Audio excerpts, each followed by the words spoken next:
Hello, I'm Brendan. And I'm James. James has been on the auDA board for the last 10 months, so we thought we'd do a little web chat to explain to you what that's all about. So James, what is auDA? Brendan, auDA is more formally known as .au Administration Limited, and it's the body that regulates and runs the .au domain namespace. So if you have a .au domain name, .com.au, .edu.au, .gov.au, we look after it for you.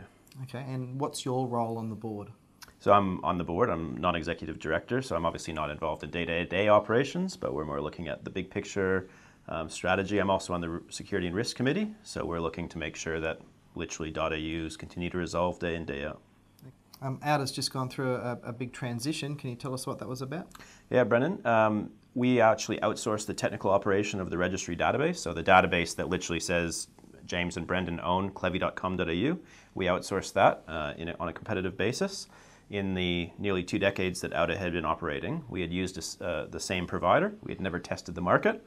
So my predecessors on the board had put it out to market and done a competitive process. And in December, one of my first board meetings, we had to choose whether we were going to stay with the incumbent or put it out to one of the other people who tendered.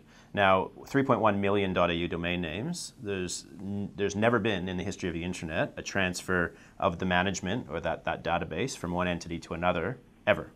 So what we proposed to do was move all 3.1 million domain names from one provider to another provider for the first time in history. One of the reasons that they hadn't done it in that 2 decades was because there's certainly people that just didn't think it could be done. Wow, and how many websites went down in that process? Did it go smoothly? Yeah, so we made the decision in December to change to a new company called Afillias. The changeover day, based on the contractual arrangements, was the night of the 30th June to the July 1st just gone. So we had 6 months to plan, test, and implement our transition plan. And I'm very happy to say, Brendan, that we all woke up on July 1st and were able to check our email, look at ABC News, and there wasn't even a headline saying auDA breaks AU. Nobody even knew. Great. So it's the true marker of success in IT. So how does being on the board, and more specifically the Security and Risk Committee, affect your day job at Clevvi?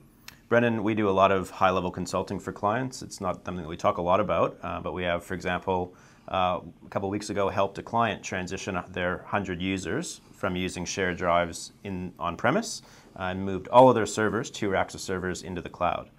So we're regularly undertaking transitions, certainly not the biggest transition in history, but to say that we've had experience at a big scale in whatever that may be it transitioning from on-premise to cloud or from provider A to provider B or in software, or whether it's some things to do with cybersecurity. In IT, generally, if you've had experience at a high level, that's generally going to inform what you know at a low level too, so at a less complicated level.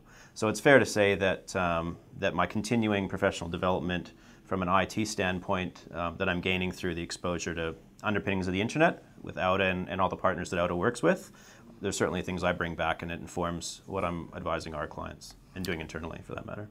So there you go. So there's a bit about auDA and James' involvement in there, and it's also great for our business and our clients that we have someone in Toowoomba with this ability and insight into how the big end of town does it, and it helps us and it helps our clients.